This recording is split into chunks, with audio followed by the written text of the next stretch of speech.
Bueno, me presento, mi nombre es Edín Maldonado, soy médico cirujano, laboratorista clínico, técnico en emergencias médicas, algunos posgrados relacionados a la emergencia y desastre. Me desempeño como director médico del Centro Internacional de Entrenamiento de Cruz Roja Boliviana filial Chuquisaca, de Medired, y trabajo en servicio de atención de emergencia del Hospital Lucio Meléndez y de un servicio de una unidad coronaria. Feliz y contento de poder compartir algo de la experiencia de durante 16 años relacionados a la atención prehospitalaria y el área de emergencias. Sobre todo en esta época o en estas épocas donde más énfasis debemos darle a cómo actuar adecuadamente en determinadas emergencias, ¿no? Quiero que mientras se van conectando, quiero presentarles un video para que podamos ir tomando nota de algunas definiciones, de algunos contextos de donde vamos a hablar el día de hoy, en esta noche, en esta presentación.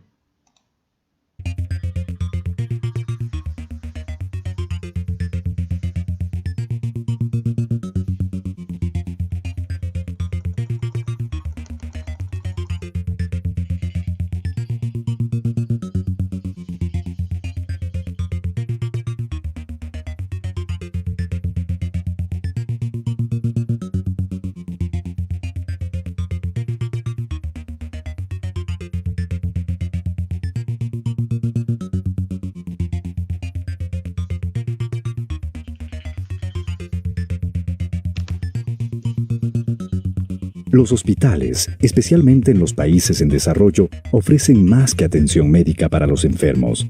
Su función en medicina preventiva es fundamental. Concentran una enorme inversión económica en equipos de diagnóstico y tratamiento, laboratorios de alta tecnología, bancos de sangre y desarrollo de investigaciones para la protección de la salud. Por todo esto, los hospitales tienen un gran valor social, económico y político. Bueno, básicamente cuando se construye un hospital, sobre todo los más antiguos que tenemos en nuestros países, y cito el caso de Costa Rica, muchos de estos se han construido para un periodo estimado de 20 años. La realidad es que varios de ellos cumplen 100 años. Entonces, desde la perspectiva económica, es una de las obras más complejas y más caras para una sociedad, puesto que tiene que dar los servicios por un largo tiempo y irse ajustando a las nuevas necesidades. Además del aspecto económico, la complejidad de un hospital se refleja en su funcionamiento diario. En América Latina, un hospital público promedio de tercer nivel funciona 24 horas al día. Tiene varias especialidades y cientos de camas con un porcentaje de ocupación que habitualmente supera el 90%. Entre pacientes, visitantes, personal de salud y administrativo, este hospital podría albergar más de 1,000 personas por día, con toda la logística que esto representa. El funcionamiento de este hospital depende también de servicios básicos, como agua, saneamiento, electricidad y comunicaciones. Por otro lado, para brindar servicios especiales, dentro de la edificación hay materiales radiológicos, nucleares, químicos y combustibles. Esta estructura compleja se puede ver afectada por eventos imprevistos. Uno de ellos es un desastre de origen natural. En América Latina y el Caribe, más de 8,000 hospitales, es decir, el 50% de los existentes, se encuentran ubicados en zonas de alto riesgo. Un terremoto de 8.1 en la escala de Richter ocasionó el derrumbe de 5 hospitales en México. Provocaron daños en los establecimientos de salud. Estos dejaron de funcionar justo La cuando pérdida las hasta el evidencias momento asciende a 640 millones de dólares. La red sanitaria dejó de funcionar cuando más de 100,000 personas necesitaban atención centros médica. ambulatorios fueron gravemente afectados por 19 las fuertes hospitales lluvias. sufrieron daños y 6 fueron evacuados completamente. Según la CEPAL, en América Latina y el Caribe, en los últimos 25 años, la pérdida directa por daños en establecimientos de salud por desastres de origen natural fue de más de 4,000 millones de dólares.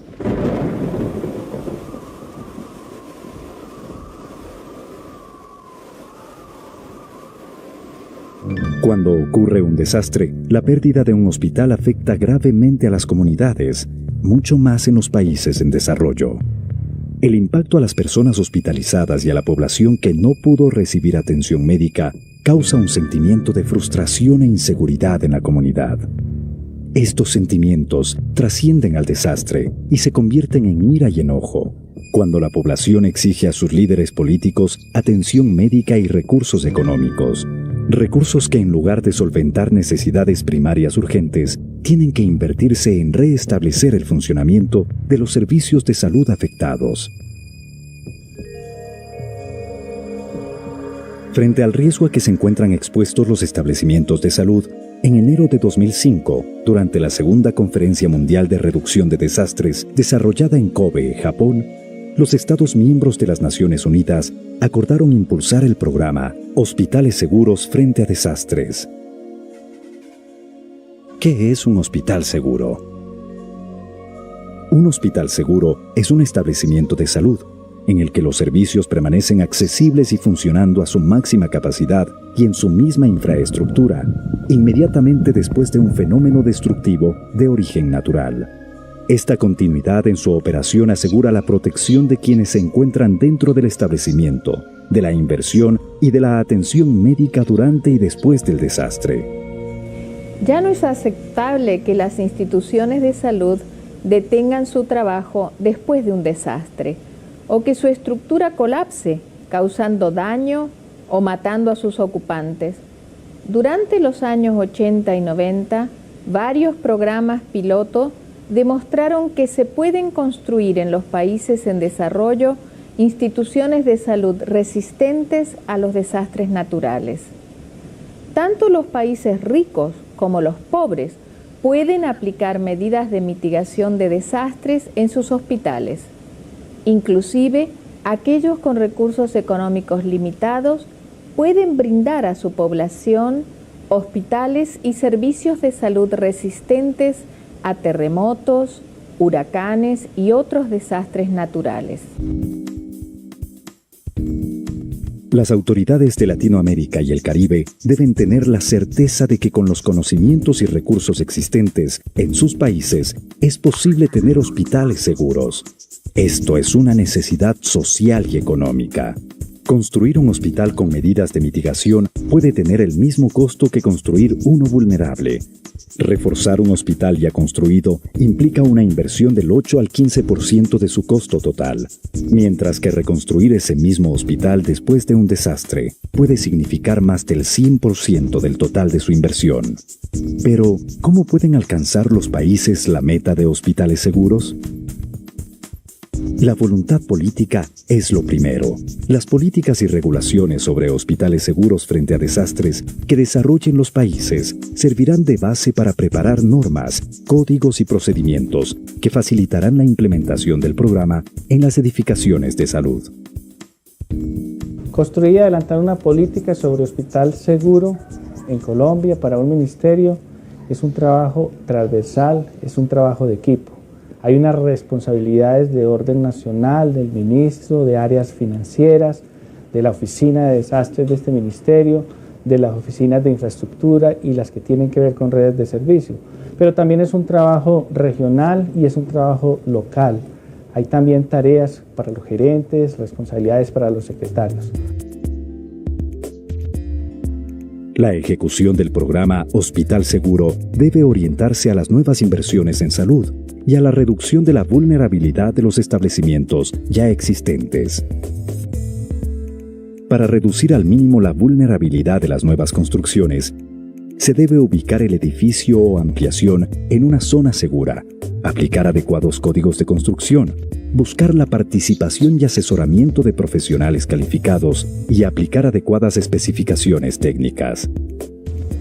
Para la construcción de este hospital universitario se han considerado las siguientes medidas de mitigación de vulnerabilidad, como por ejemplo escoger un terreno que es rocoso, en donde la dureza del suelo ayuda mucho. Por otro lado, el diseño estructural es un diseño mucho más exigente que para un edificio de departamento. También existen en la construcción mismo, en los interiores, válvulas de corte de flujo de oxígeno, de gases médicos, de vapor, etcétera, de todo aquello que en un determinado momento pueda romperse y pueda provocar un daño mayor. Todas estas medidas disminuyen tremendamente la vulnerabilidad, porque debemos recordar que un edificio de un hospital, aparte de su alto costo por la complejidad del mismo, es un edificio que tiene que permanecer operando en el momento de un desastre muy grande.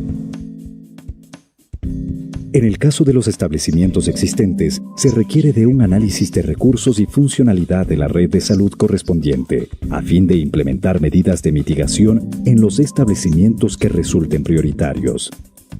Estas medidas deben garantizar la continuidad en los servicios básicos, proteger el equipamiento e insumos médicos y asegurar elementos arquitectónicos. Es importante señalizar el establecimiento de salud, preparar y capacitar al personal, elaborar planes hospitalarios para desastres y aplicar un plan de mantenimiento preventivo. También es fundamental incluir el tema de hospitales seguros en procesos de acreditación y certificación.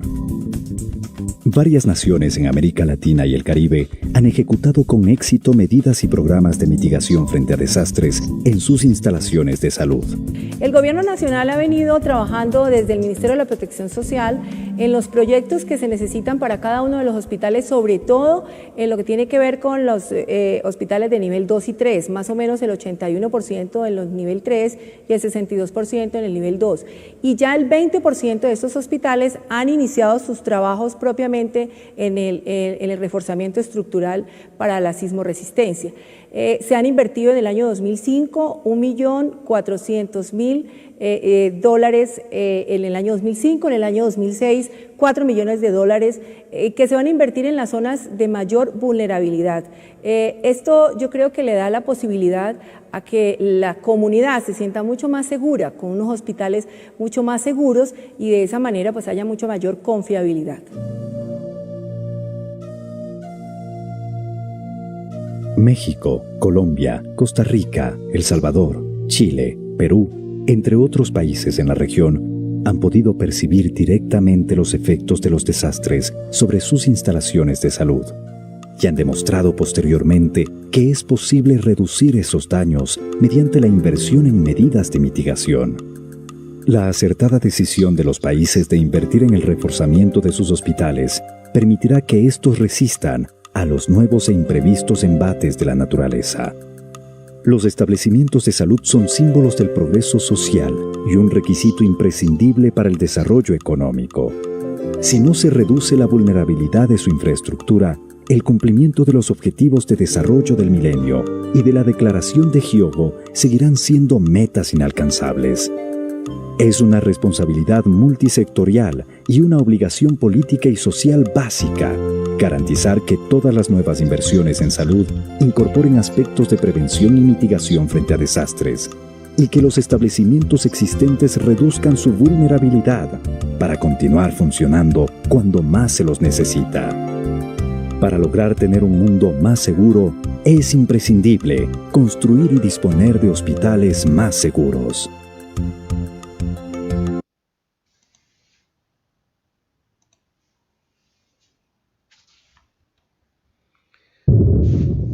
Entonces, después de esta introducción, vamos a hablar acerca del plan de emergencia hospitalario para tener un hospital seguro.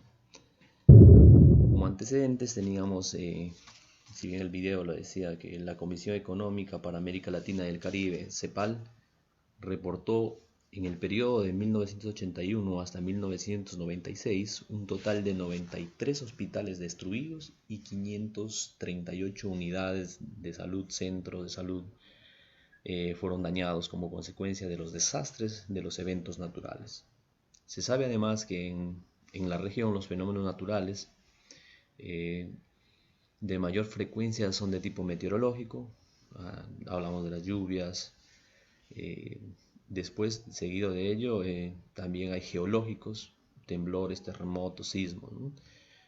Lo que se pudo identificar en ese periodo de estudio de 15 años, vulnerabilidades a nivel funcional, es decir, cómo está organizado el sistema en el hospital, cómo está organizado el sistema de atención interna del hospital y cómo está organizado el sistema de atención prehospitalaria a través de las redes de salud, a través del sistema de referencia y contrarreferencia. también se pudo evidenciar vulnerabilidades a nivel estructural. Decía que no están construidos, los edificios no fueron construidos con criterios de sismo resistencia, que no había áreas de evacuación, rutas de evacuación, rampas para poder facilitar la evacuación del mismo personal de salud, así como de los pacientes, en el caso de que la emergencia se produzca en la infraestructura. Además de que no estaban preparados para responder a una emergencia, en el caso de que fuese la emergencia externa y que el hospital la mayoría de hospitales no tenían un plan de cómo hacer frente a una emergencia con múltiples víctimas. Y hablando de lo no estructural, hace referencia a de que no había normativas claras, manuales de organización y funciones, donde asignaban los roles que cumplía cada uno de los que trabajan o viven o cumplen funciones administrativas o son personal de salud del hospital.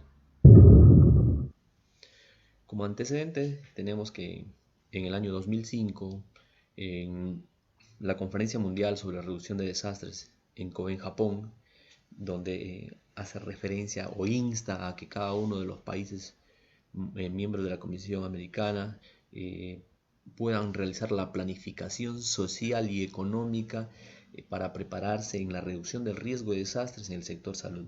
El objetivo es tener hospitales a salvo de desastres. Se ha demostrado que económicamente construir un hospital con criterios de sismo resistencia genera los mismos costos o gastos que construir un hospital sin tomar en cuenta criterios de sismo resistencia. Reparar a un hospital le puede llevar un gasto entre el 8 al 15% del costo total si ese hospital se llegase a destruir. Es decir, reforzar al hospital, ¿sí? Al hacer un análisis de las vulnerabilidades, si encontramos vulnerabilidades en la infraestructura, reforzarlos significaría un gasto de un 8 a un 15% respecto a una destrucción total. Entonces, de esa manera se instaba a que inviertan esos recursos porque a la larga terminaba siendo un ahorro de dinero, ¿no? Las emergencias y desastres demandan de los centros hospitalarios una capacidad adecuada de manejo de las crisis. ¿Qué es una crisis? Una situación adversa que no es vivida a diario, ¿no? Ya sea para enfrentar emergencias dentro del hospital, en el caso de un terremoto, tendrían que hacer las rutas de evacuación, las brigadas de primera respuesta dentro del hospital, elaborar planes de contingencia contra incendios, planes de contingencia, hacer rutas de evacuación, y también externas, prepararse, ejemplo, una colisión vehicular de 2 autobuses con 40-50 personas, ¿no? Entonces, su función principal es brindar atención integral de salud de acuerdo con su complejidad. No es lo mismo un hospital o un centro de salud de primer nivel a un hospital de segundo nivel a un hospital de tercer nivel.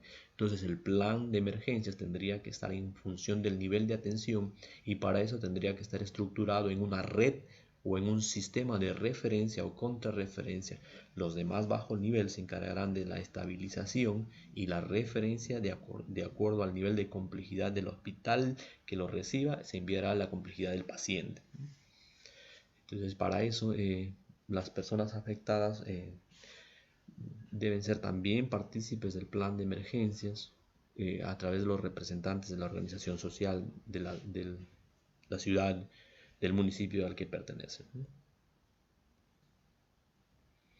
Los desastres afectan a las comunidades con impacto en la economía, la vivienda, la salud, sobre todo la vida, los medios de vida, etc. Gracias a las experiencias vividas, existe un creciente grado de protección, de acciones de prevención, acciones de mitigación y sobre todo de planificar, haciendo un recuento de un historial de eventos adversos que hayan ocurrido en el pasado y prepararse en función a eso para hacer frente a posibles eventos que se puedan presentar en el futuro. Dependiendo de la zona geográfica en el que viva, entonces uno va a hacer el análisis del riesgo y va a poder determinar qué probables eventos se puedan presentar para poder organizarnos y plasmarlo en un documento, en un plan de emergencia, ¿no? En el historial estudiado tenemos el terremoto y tsunami en Japón en el 2011, los huracanes en Estados Unidos en el año 2012, como se puede evidenciar en las imágenes de la destrucción total, ¿no?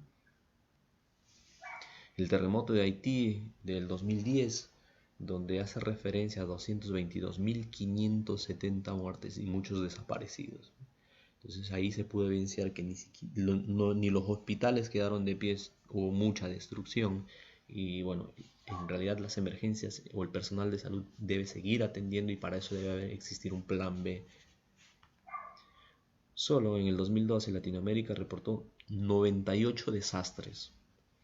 Entre ellos estaba incluido de tipo epidemiológico, las epidemias que se presentan esporádicamente, de tipo climatológico y geofísico. Se dice que hay 14 veces más probabilidad de muerte de mujeres y niños en relación a los hombres. 680.000 murieron entre el 2000 y 2010 debido a edificios mal construidos o construidos sin criterios de sismorresistencia. En el 2007-2008, la Organización Panamericana de la Salud y la Organización Mundial de la Salud, a través del Departamento de Preparativos para Situaciones de Emergencias y Socorro en casos de desastre, ejecutó un proyecto en una parte de Sudamérica, en Bolivia, Ecuador y Perú. El proyecto era Hospitales Seguros frente a Desastres. Entonces ahí se pudo evidenciar o se sacó muy buenas conclusiones para hacer los marcos o lineativas del trabajo sobre qué se tendría que reforzar el sistema de salud. ¿Sí? Entonces, es preparar el sector salud ante desastres, determinar la necesidad continua de trabajo hacia el logro de hospitales seguros. Entonces, qué es lo que se encontró ahí en esos lugares y sobre esa base de datos es que se debería trabajar para poder llegar al objetivo de hospitales seguros frente a desastres, ¿no? Al igual que en el estudio anterior de la CEPAL, los problemas o las cosas por mejorar eran a nivel estructural, que no se había construido los años anteriores edificios o edificaciones hospitalarias sin criterios de sismorresistencia, sin buenas rutas de evacuación, sin rampas para acceso a personas con habilidades o capacidades diferentes.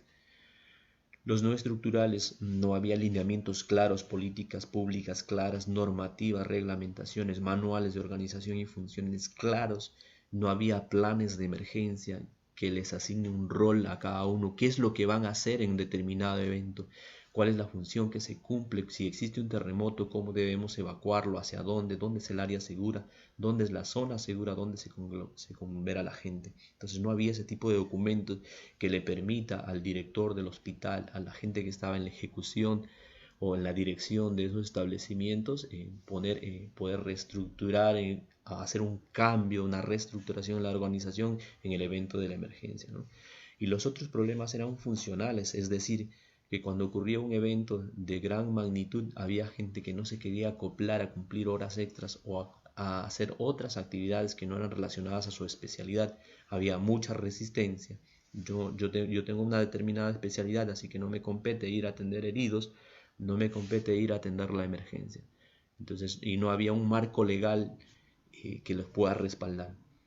La parte clínica o la parte de atención prehospitalaria o de emergencias era la que se saturaba, mientras otras áreas de la salud quedaban sin cumplir funciones algunas porque no había reglamentación o algo en que se ampare a los directores o a los que tomaban las determinaciones o la dirección de esos establecimientos de salud, ¿no?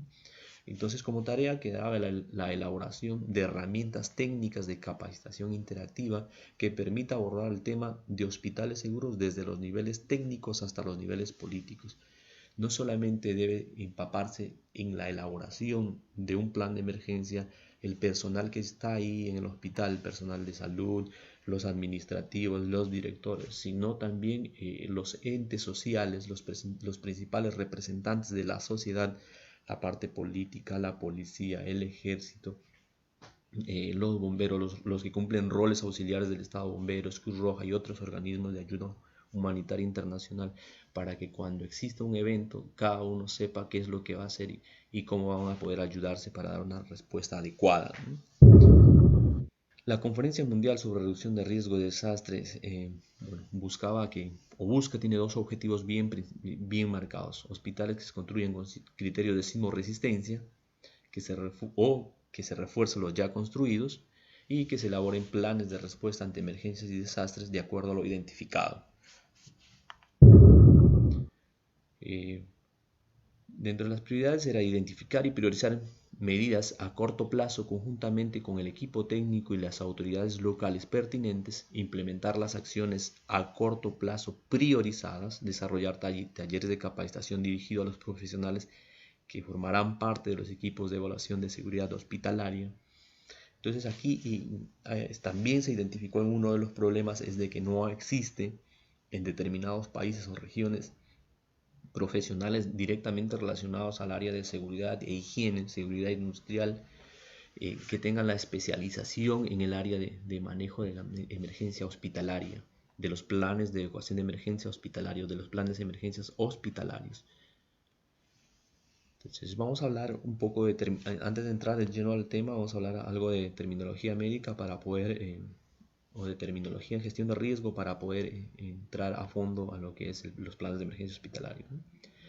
Evento adverso es cualquier fenómeno que ocasiona alteraciones derivado de la naturaleza o de la acción humana. Crisis. Cuando hablamos de crisis estamos hablando de un evento no común, no habitual de aparición brusca o repentina que puede hacer variar el accionar. Una urgencia es la necesidad de auxilio, de ayuda, en el caso de salud que necesita asistencia rápida, y una emergencia que no puede esperar en un periodo de tiempo, ¿no? Si no es asistido en un periodo de tiempo puede incluso peligrar la vida. Lo mismo para el tema de desastres. Y desastre, cuando hablamos de desastre, en el tema de gestión de riesgo estamos hablando de una situación que desborda la capacidad de respuesta de un hospital, de un municipio, de una provincia o de un departamento.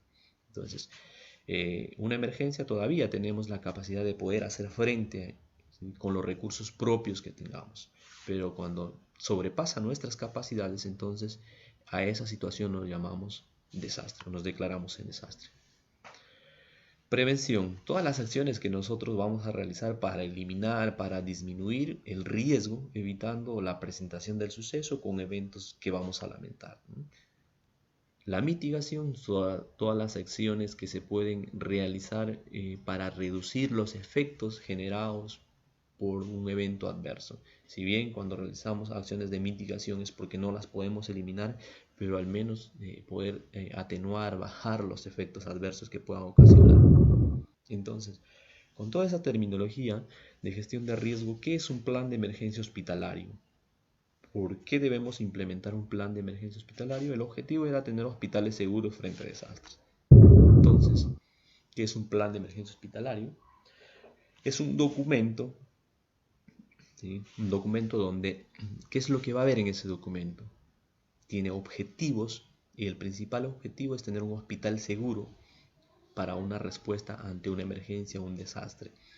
Donde están las acciones, cómo está organizado el hospital, cómo están organizados sus servicios, qué roles va a cumplir cada uno de los que forman parte del hospital, cuáles son las responsabilidades del personal de salud, del personal administrativo frente a la situación de emergencia o desastre.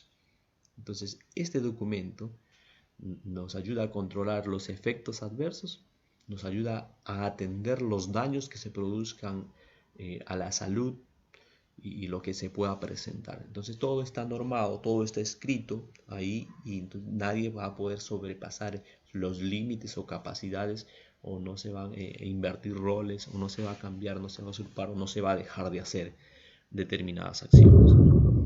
El objetivo general de un plan de emergencias, hospitales seguros, contribuir a la protección de los servicios de salud, protección al personal de salud frente a desastres, protección a la comunidad, a la sociedad. Los objetivos específicos es reducir la vulnerabilidad hospitalaria relacionada con los aspectos estructurales, con los aspectos no estructurales y con los aspectos funcionales. Cuando hablamos de vulnerabilidad, estamos hablando de las debilidades, de los que son más susceptibles, más frágiles para poder recibir los efectos de algún evento. Entonces vamos a ir determinando en los estructurales, estamos hablando de la infraestructura. Decíamos de que si voy a construir un hospital nuevo, que lo construya con criterios de sismorresistencia.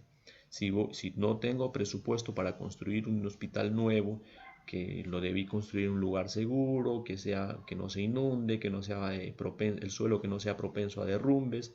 Entonces no tengo ese espacio geográfico, no tengo los recursos económicos, debo reforzar los que ya existen. ¿Sí? Y esto generalmente es un plazo de años, no es de días, ¿no? Reforzar, que esto me va a hacer ahorrarme mucho dinero. Me voy a ahorrar un promedio del más del 85% al 90% del presupuesto de lo que me costaría hacerme un hospital nuevo. Con reforzar el hospital estoy haciendo actividades de mitigación. Los no estructurales, todo lo que es normativo, todo lo que es documentación, los flujos de cómo en una determinada emergencia, cómo puedo hacer compras rápidas, adquisición de material, de insumos para poder dar respuesta a la emergencia, cómo gestionar todo eso, la parte legal y administrativa. Y lo relacionado a objetivos específicos funcionales es de cómo uno, teniendo una estructura, un recuento, un padrón de todos los que trabajan en el hospital con sus habilidades, capacidades y todos los recursos que tengo, cómo los puedo hacer funcionar de tal manera de que trabajen todos sincronizados en equipo y no se pierda tiempo. Esta es una imagen en la Fórmula 1 donde tarda milésimas de segundos en que se pueda cambiar las ruedas del vehículo, las llantas del vehículo, y se le pueda administrar combustible al vehículo, ¿no? Entonces, de tal manera trabajan todos coordinados que hacen funcionar al equipo, al vehículo en un par de segundos. De esa misma manera, esa imagen ilustra de cómo debe trabajar un equipo de salud, de cómo debe prepararse para responder a una emergencia. Si bien es cierto, existen muchos factores que por ahí nos va a limitar, pero vamos a tratar de hacer el mejor esfuerzo, ¿no? Entonces todo esto nos va a reportar en un sistema adecuado de salud. ¿Cómo elaborar un plan de emergencias? Bueno, nos ponemos a pensar entonces cómo vamos a elaborar un plan de emergencias, de dónde parto, de dónde saco la bibliografía, cómo es que tengo que hacer un plan de emergencias, a dónde debo recurrir. Entonces existen guías de la OPS, de la OMS, que nos dan parámetros de cómo hacer el análisis de todo lo que está sucediendo en el hospital y de cómo voy a ir elaborando mi plan de emergencia, ¿no? Y es decir, gestionar el riesgo de desastres. ¿Y cómo gestiono el riesgo de desastres? Primero, para saber qué es lo que debo hacer en el hospital, cómo voy a organizar un plan de emergencias, debo hacer un diagnóstico situacional. Es decir, tomar una fotografía de cómo responde hoy ese hospital y ver dónde están las fallas, qué es lo que se puede hacer a corto, a mediano y a largo plazo.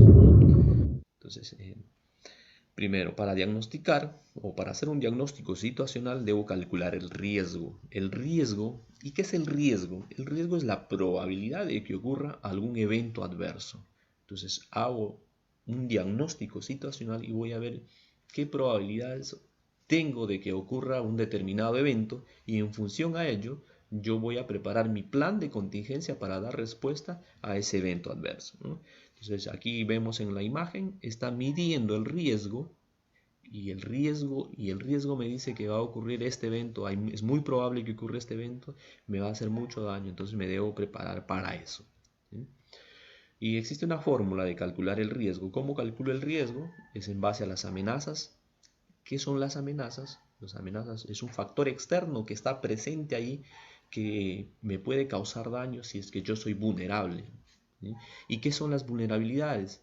Cuando hablamos de vulnerabilidad estamos hablando de la susceptibilidad, de ser propenso, de ser débil a que me afecte algo. La vulnerabilidad es un factor interno que me hace, ¿sí?, sentir débil, frágil, a poder ser lesionado. Las capacidades son todas las habilidades. En el caso del hospital estamos hablando de las especialidades, de la gente que tiene determinadas habilidades, por ejemplo en el comedor, la farmacia, los especialistas en trauma, en atención prehospitalaria, los cirujanos.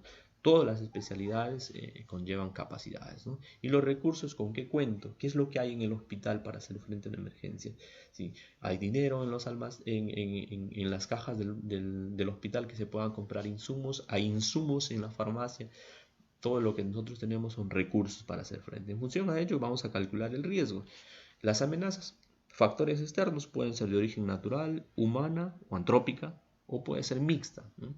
Las vulnerabilidades puedo ser débil físicamente, económicamente, políticamente, ideológicamente o de forma educativa, ¿no? Y las capacidades, como volvemos a repetir, son las habilidades y destrezas que posee cada una de las personas que integran o que trabajan para el equipo en el hospital. Recursos económicos, enseres, materiales, todo lo que signifique de cómo yo puedo hacer frente a la emergencia. En función a ello voy a calcular el riesgo, y el riesgo puede ser aceptable o un mínimo riesgo que no me va a causar tanto daño, o un riesgo de desastre de que si llegase, es muy probable que ocurra, y que si llegase a ocurrir me va a causar muchísimo daño. Entonces aquí tenemos más o menos una matriz de cómo calcular el riesgo. Poco probable, probable y muy probable de que ocurra. Entonces, si ocurre, no me va a causar daño, o el daño que me cause es muy poco, bajo, el daño que me cause es mediano, o el daño que me cause es muchísimo. Imagínense un evento muy probable y que el daño que me cause es muy alto. Bueno, entonces estamos hablando de un eminente desastre. Y a eso se le puede dar, de acuerdo a la matriz lógica, se le puede dar un puntaje, y de acuerdo a eso se le hace una interpretación, que es un poco lo que quería hablar en la presentación anterior. Entonces, gestionar el riesgo es identificar en qué somos vulnerables y frente a ello hacer un plan de contingencia. Un plan de emergencia abarca todo cómo vamos a dar respuesta a una emergencia global. Y ahí se puede subdividir en contingencias pequeñas. Por decir, yo identifiqué que hay circuitos en el hospital, identifiqué que hay circuitos eléctricos que están con cables pelados, con cables que se pasan uno sobre otro, que no están bien protegidos, bien aislados. Entonces lo más probable es que pueda ocurrir un incendio, porque en la cocina además vi que las cocinas, los calderos no estaban funcionando bien. En el área de esterilización vi que había cortes, que había probabilidad de que ocurra un cortocircuito. Además de ello no había extintores o extinguidores en determinadas zonas. Entonces es muy probable de que ocurra un incendio, y que si ocurre un incendio la probabilidad de que se generalice es muy alta. Sismos o terremotos. Vivimos en determinadas áreas geográficas que pueden ser susceptibles a sismos o terremotos, como en México, como toda la parte del Pacífico Sur, Perú, Ecuador, Chile. Entonces es muy probable de que ocurra un sismo o terremoto. Inundaciones, depende del área geográfica. Hay lugares donde toda la época del verano se inunda por las lluvias abundantes, de bombas o de explosiones, de ataques de terrorismo, dependiendo de dónde viva la persona, ¿no? De guerra biológica y de cualquier otro riesgo que yo identifique. Entonces, frente a eso debo elaborar mi plan de contingencia para eso, ¿no? Y el plan de emergencias es un documento grande donde, en función de lo que yo encontré, voy a elaborar mi plan de contingencia. Por ejemplo, decíamos contra incendio, plan de evacuación ante sismos y terremotos, plan de contingencia para atención de pacientes o de atención de múltiples víctimas en el hospital. En el hospital, dentro del hospital, de cómo hacer la evacuación, o puede ser también gente que viene de fuera por un accidente de tránsito, o en este caso de la pandemia. ¿Qué hacemos? Mi hospital está preparado, sí, tengo 5 camas en terapia intensiva, tengo 2 camas en shock room para pacientes críticos, además tengo 20 camas de internación y 20 camas de observación. Sí, pero en un momento las emergencias comunes siempre van a estar, nunca van a desaparecer. Lo que sí va a disminuir es el volumen en la consulta externa. Tal vez no haya en la consulta externa en este tiempo de pandemia, pero las emergencias como tal, independiente de la especialidad, siempre van a ocurrir. Entonces ahí debo tener mi plan B de cómo es que voy a hacer si en un momento determinado me llegan 3 ambulancias sin haber coordinado nada, más 3 pacientes que vienen por sus propios medios con sus vehículos, más 3 pacientes que estuvieron en la guardia y que se me complica. Eso puede hacer que se complique o que se sature la emergencia en un momento dado. El hospital puede verse rebasado las capacidades, ¿no? Entonces, para ello debemos elaborar un plan de emergencia de cómo dar respuesta adecuadamente. El segundo punto es la elaboración ya en sí del plan de respuesta. ¿Qué es lo que debo hacer? ¿Cómo empiezo a elaborar mi plan? Ya hice el análisis, identifiqué de cuáles son las contingencias que debo elaborar. Y ahora sí debo plasmarlo en el documento. De las contingencias que yo encontré, ¿cuáles las puedo hacer en corto tiempo? ¿Sí? Inmediatamente, en corto tiempo, o a mediano tiempo, o a largo tiempo. ¿Sí? Entonces ahí, esa identificación, debo hacerlo con un equipo multisectorial. No lo puedo hacer solo porque no, el resto de personas a donde yo voy a recurrir para que me den los medios económicos para poder revertir ese estado de vulnerabilidad no van a corroborar, no van a comprender lo que yo quiero hacer. Entonces debe estar las personas que toman las decisiones, tanto políticas, tanto administrativas, para poder sensibilizar y así tener un trabajo en equipo y que rinda los frutos, ¿no? Decía, funcionales, lo que vamos a poder nosotros dar respuesta dentro de todo lo que hemos encontrado de lo que no funciona bien en el hospital, la parte administrativa y la infraestructura. ¿Cuál de estos lo vamos a poder hacer en corto tiempo?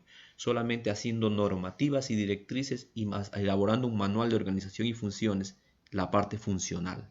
Entonces, de esta parte sí, nos contratamos un especialista, no para que él haga el trabajo del plan de emergencia, sino para que nos ayude, nos oriente, porque él no conoce cómo funciona el hospital como tal, pero sí nos puede dar pautas, nos puede guiar para que nosotros que conocemos del hospital desde adentro podamos elaborar el plan de emergencia, ¿no? Tal vez algunas cosas relacionadas a la estructura también se pueden modificar en un plazo corto, ¿sí? Y muy difícil lo relacionado ya a infraestructura. Esto va a ser un poco difícil, sobre todo donde no hay los recursos económicos, a menos que tengas la cantidad de lo que es maquinaria industrial o dinero como lo hizo China, ¿no? Entonces, esto lo relacionado a lo funcional se puede hacer a un corto tiempo. El plan de intervención a mediano o largo plazo más está relacionado con lo no estructural y con lo estructural. Pero eso no quiere decir que lo funcional también se puede corregir. En una determinada... el plan de emergencia se va revisando anualmente o bianualmente dependiendo de por qué se hizo. Y las funciones también pueden ir cambiando de un año a otro, ¿no? Entonces es periódico, la revisión es periódica. Una vez que tenemos la documentación, nos sentamos con los principales actores sociales que participaron en la elaboración del documento y hacemos una simulación del plan de emergencias. Es decir, cada uno asume un rol del plan de emergencias y lo discutimos en una mesa y nos ponemos a hacer un ejercicio ahí en la mesa para ver si esto puede funcionar o no. Le buscamos todas las observaciones, las corregimos ahí y todos salimos cumpliendo un rol muy especial ahí, porque se supone que aquí hemos podido ver desde múltiples puntos de vista cómo está elaborado el plan de emergencia y si se puede ejecutar o no. Una vez que se ha hecho las correcciones, se socializa el plan de emergencia con el hospital, con los trabajadores, con las principales organizaciones sociales que fueron parte en la elaboración del plan, con las instituciones que pertenecen a la ciudad, al municipio, a la provincia, para que ellos también se vean incluidos y cuando existe una emergencia no trabaje cada uno separado por su parte, sino trabajemos bajo un mismo objetivo y en un mismo sistema para facilitar la atención a las personas afectadas. El punto número 6 es elaborar un simulacro, y el simulacro ya es cuando el documento está terminado, está revisado, está hecho, es el examen de todo el documento que nosotros hicimos, ¿no? El simulacro. Entonces, dependiendo del evento, es un evento por incendio dentro del hospital, entonces el plan de contingencia será para ese evento, ¿no? Es un sismo, entonces el plan de contingencia sería de evacuación. O dependiendo de un accidente con múltiples víctimas, más relacionado a la atención prehospitalaria, dependiendo del evento, nosotros vamos a hacer el simulacro, al hacer el análisis de vulnerabilidades, capacidades y recursos, cuando estuvimos analizando el riesgo, vimos cuál de esto puede ser más afectado y en función a eso es que elaboramos o nos ponemos a hacer el simulacro para poder aprobar el plan de emergencias, ¿no? Una vez hecho el simulacro, se puede hacer las observaciones, las correcciones de lo que pueda pasar y si necesitamos más ejercicio, se vuelve a repetir el ejercicio, ¿no? Y entonces, Cuando hacemos un simulacro, nosotros hacemos una hipótesis de lo que pueda ocurrir algo. Debemos identificar una alarma de cómo nosotros nos vamos a poder activar el plan de emergencias. Debemos identificar rutas de evacuación, ¿sí? Debemos identificar un punto de encuentro donde se puedan concentrar las personas en el caso de ser sismo, en el caso de ser incendio. Cada una de las personas cumple un rol importante. Nadie corre, nadie grita, nadie se exalta, porque todos saben qué es lo que debe hacer cada uno de ellos, ¿no?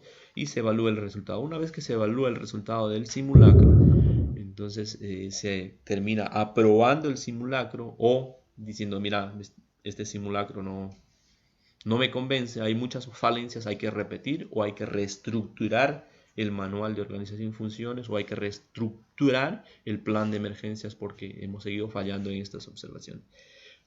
Lo que se pudo también evidenciar, muchas veces se planea un simulacro y lo que hacen es que ya los equipos de primera respuesta o los equipos de respuesta del hospital ya están listos en el lugar donde van a recibir el paciente. En realidad un simulacro es un examen de en un día común, estás haciendo tus actividades comunes y llega una emergencia, ¿sí? Que pone a prueba la capacidad de respuesta organizativa y funcional del hospital. No te avisan cuándo va a haber un simulacro, te dicen prepárense, les dan todas las pautas, las directivas, y un día 10 de la mañana un simulacro. Vienen 4 ambulancias, 4 personas en un vehículo común, 4 personas graves caminando en la emergencia, con 12 pacientes desaturando en una emergencia en esta situación que estamos preparándonos para COVID. A ver, ¿cómo respondemos adecuadamente? ¿Cuánta gente tengo entrenada en la guardia? ¿Cuánta gente tengo entrenada para manejar una vía aérea avanzada? ¿Cuántos respiradores tengo? ¿Cómo debo reestructurar, organizar? Ojo, todos los profesionales tienen la misma formación, todos son médicos, todos son paramédicos, enfermeros, licenciados técnicos, todos saben intubar, todos saben manejar un respirador. Entonces, eso es lo que debemos nosotros poner en consideración al elaborar un plan de emergencias, ¿no? ¿Qué características debe tener un plan de emergencia hospitalario? Ojo, no solamente un documento, sino debe tener las siguientes características, es decir, que sea realista. Yo debo, en el plan de emergencias debo poner exactamente lo que se debe hacer, pero en función de las capacidades que tenga. No puedo decir, bueno, terapia intensiva 10 camas, cuando en realidad no tengo más que 2 o 3 camas en terapia intensiva. O showroom, 5 camas, cuando en realidad hay 1 o hay 2 que me va a resolver las emergencias. O no puedo poner dentro del plan de emergencias algunas cosas que yo tengo planificado hacerlo en el futuro, como por ejemplo contratar a un médico emergentólogo o a un terapista. Yo no lo tengo ahora en realidad, entonces yo no lo puedo poner en mi plan de emergencia, ¿no? Debe ser flexible, es decir, el plan se tiene que poder modificarse en la emergencia de acuerdo a las necesidades. Debe ser claro, cada uno de las personas tiene su rol asignado, las funciones que va a cumplir para que en determinado evento que pueda ocurrir ya sabe qué es lo que va a hacer, ¿no? No esté dando vueltas como ocurre muchas veces en una emergencia donde no has entrenado o no has capacitado a tu personal de salud, no sabe dónde están los medicamentos, no sabe dónde están los dispositivos y empiezan a correr de un lado a otro y desesperados, ¿no? Porque les gana el tiempo, no están oxigenando, el paciente no alcanza a ventilar adecuadamente y necesita manejo de la vía avanzada, y si no sabe dónde están las cosas, el paciente puede morir, ¿no? Debe ser concreto, al grano. ¿Qué es lo que vas a cumplir? ¿Qué funciones? ¿Qué es lo que vamos a hacer? Bueno, no tengo la capacidad de tener 5 pacientes. Bueno, entonces debo tener un buen sistema de referencia para yo poder avisar y vengan a socorrer a esos pacientes y se los lleven a un hospital de mayor complejidad. Debe ser integral, debe ser parte de una red, es decir, que no solamente pueda ser para mi hospital, sino que también sea para dar respuesta a la atención prehospitalaria. Y si yo no tengo la capacidad de esto, tendría que poder estar en contacto con otros hospitales que me puedan socorrer, que me puedan ayudar en el momento, en la emergencia, en la situación. Además de ello, debe ser integrado como red. ¿A qué red de salud pertenecemos? Si este evento adverso sobrepasa mis capacidades, debería haber gente de otra red de salud que deben saber lo que me está ocurriendo y deben socorrerme, ¿sí? Deben poder ayudarme en lo que me está pasando. Se debe tener un informe general de cada uno de los componentes o de los componentes de un plan. Debe tener un informe general, debe tener una situación actual de cómo está ahora, ¿sí? De qué es lo que tenemos ahora en stock, de medicamentos, cuánto de personal, cuánto de gente, cuántos especialistas, cuántos técnicos, cuántos licenciados, cuántas enfermeras, cuántas camas, cuántos consultorios. Y debo plantear mi hipótesis de que si ocurre este evento puede haber más o menos tantos afectados. Un accidente de tránsito con 2 vehículos, 2 autobuses, 40 afectados. ¿Cómo puedo dar respuesta? Bueno, tengo capacidad para 5 en terapia intensiva, 2 en showroom. El resto lo estabilizamos y al resto lo referimos. Depende del nivel de complejidad que tenga. Ah, pero yo no tengo quirófano, entonces los más graves los tengo que referir a un hospital de mayor complejidad. No tengo unidad coronaria, esos pacientes van a ir al otro hospital. Entonces eso debe estar claro, debo hacerme una hipótesis. Por ejemplo, se calcula que en Lima, Perú, si ocurre un terremoto de 8 grados en la escala de Richter, puede haber afectados hasta 375.000 personas uno de los, bueno, en un caso intermedio. Y los menos afectados, en una mejor circunstancia, se calcula que podría haber 75.000 afectados. Entonces, ¿el sistema de salud estará preparado para dar respuesta a 75.000 personas, 75.000 pacientes? Entonces, esa pregunta debemos hacernos y debemos de tratar de proyectarnos hacia el peor escenario para dar una respuesta adecuada. Con el plan de emergencias, dentro de sus componentes debe tener una misión clara. La misión de este proyecto del que hablábamos anteriormente, hospitales seguros ante desastres, ¿no? Acciones generales. Debe tener acciones descritas, las acciones que se van a cumplir específicamente, ¿sí? Sin entrar muy a detalle para que no sea muy complejo, ¿no? Y finalizado esto, debe hacerse una evaluación de cada evento, de cada intervención, o evaluable, ¿no? La organización de la respuesta tiene que tener un comité operativo de emergencias, es decir, un COE. En la organización del sistema de respuestas tendría que estar incluidos los principales actores sociales, ¿no? Entonces, los principales actores sociales que nos van a ayudar a nosotros, no solamente a que funcione este plan, sino si nos falta algo, como son autoridades, ¿sí? Que representan a nuestro municipio, a nuestro distrito, a nuestra provincia. Entonces ellos nos van a ayudar, una vez sensibilizados, nos van a ayudar a que se cumpla esto, ¿no? También en el plan operativo de emergencia tendrían que estar otros actores sociales de otras instituciones, tanto públicas o del gobierno, como instituciones que son que cumplen roles auxiliares del Estado, para que cuando ocurra un evento ya nos conocemos, ¿sí? Lo conozco al comandante de la policía, lo conozco al coronel del ejército, lo conozco al representante de los bomberos, lo conozco al representante de Cruz Roja, de las representantes de las organizaciones sociales, al director del hospital, al director de la red de salud. Entonces lo conozco al director dependiendo del lugar donde se encuentre. Entonces va a ser más rápido, más factible el trabajo en equipo, ¿no? El hospital también debe tener su equipo de atención prehospitalaria. Si no tiene como tal y existe en el medio equipos de atención prehospitalaria, también deben estar integrados para que cuando ocurra un evento sepan qué es lo que van a hacer, a dónde van a referir de acuerdo al nivel de paciente complejo que traen a qué hospital. Muchas veces se tarda mucho tiempo en traer traer un paciente de un determinado lugar al hospital y en realidad el hospital no tiene la capacidad de resolver esa emergencia. En vez de llevarlo a un hospital que le quedaba 10-15 minutos más lejos, lo traen al más cercano y el más cercano no tiene, por decirles, el quirófano, no tiene el especialista, no tiene el anestesiólogo porque ese paciente necesita una cirugía.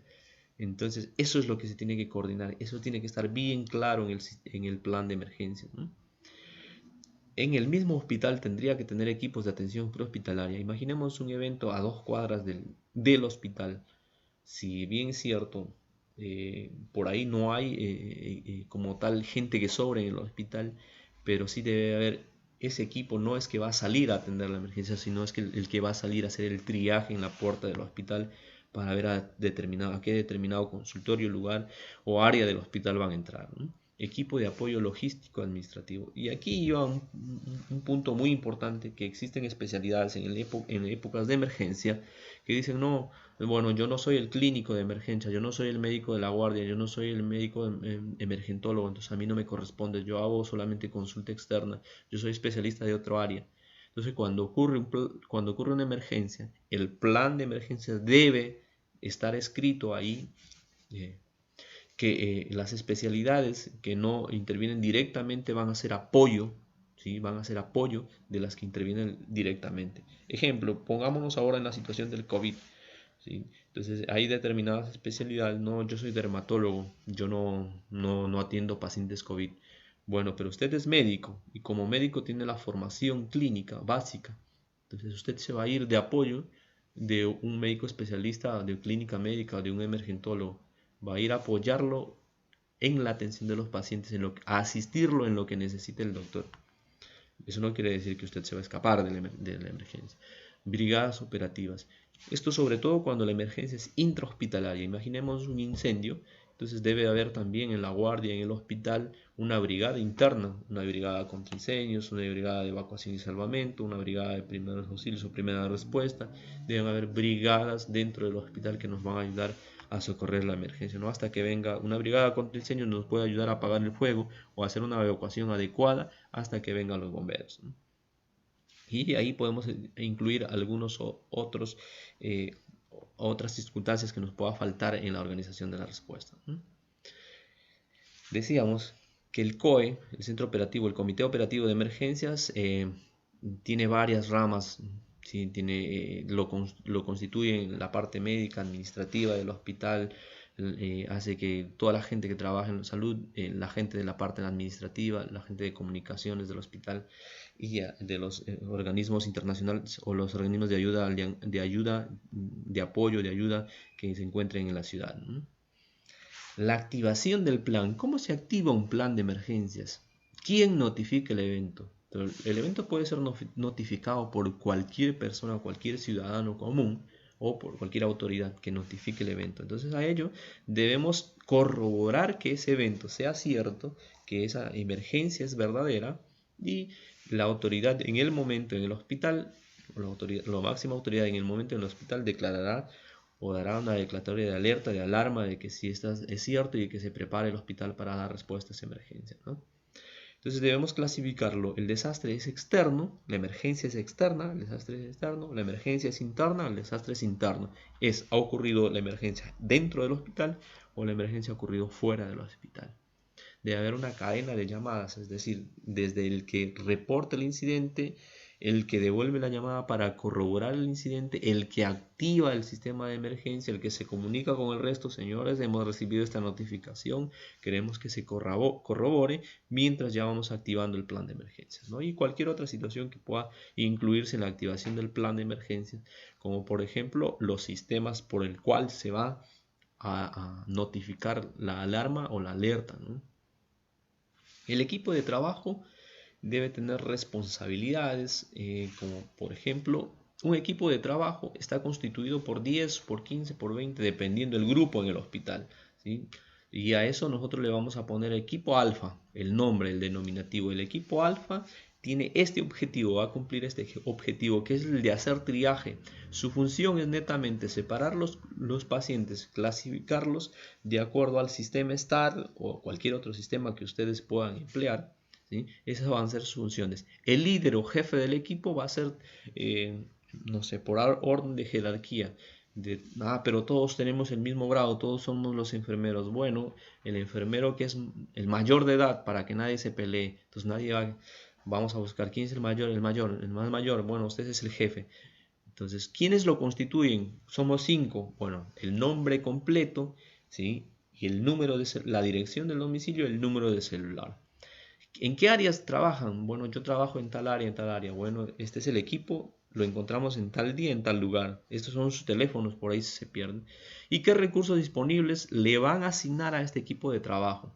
Y teléfonos útiles de las áreas donde trabajan, ¿no?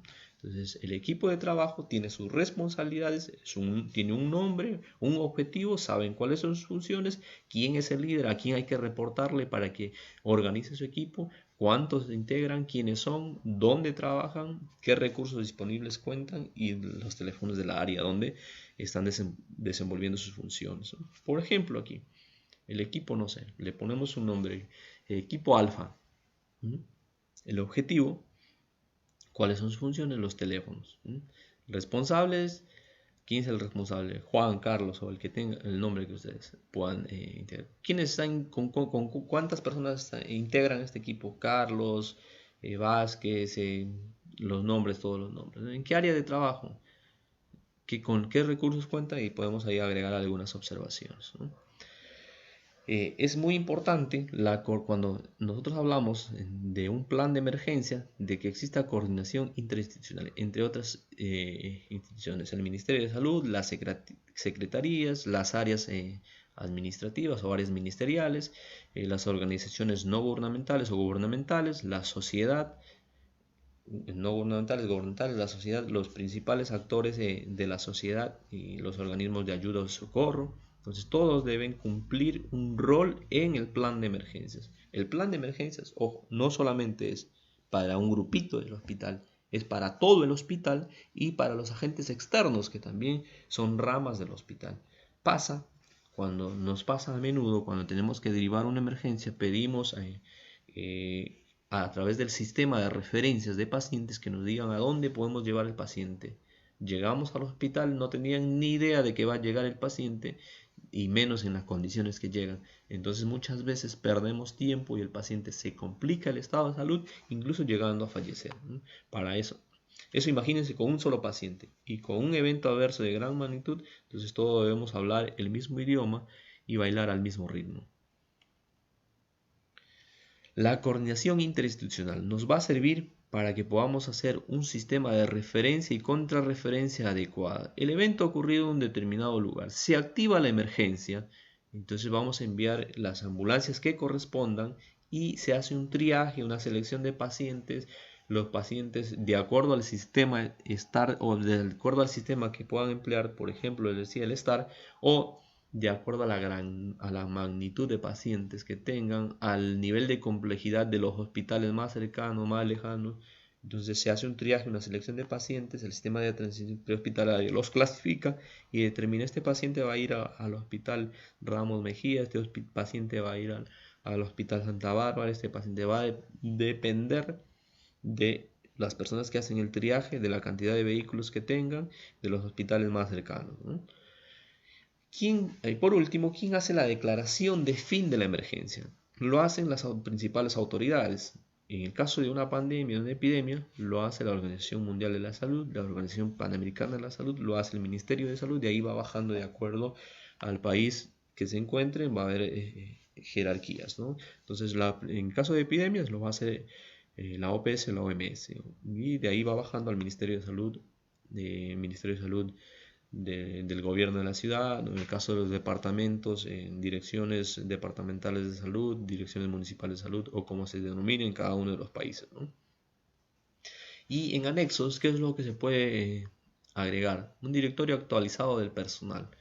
Tengo 120 personas trabajando en el hospital. Bueno, de esta parte, el 50% son administrativos, el 20% tengo en la emergencia, y así lo voy con nombres y área específica donde trabaja y qué especialidad tiene, para poder yo redistribuir y organizar mi plan de emergencias, ¿no? Tener inventarios actualizados de qué es lo que cuenta el hospital, cuántas camas, qué tipo de camas tenemos comunes, cuántas en UTI, qué cantidad de fármacos, todo eso disponible para la emergencia. Además, cuando yo hice el plan de emergencias, debo contemplar la elaboración de los mapas de riesgo, de las rutas de evacuación, ¿sí?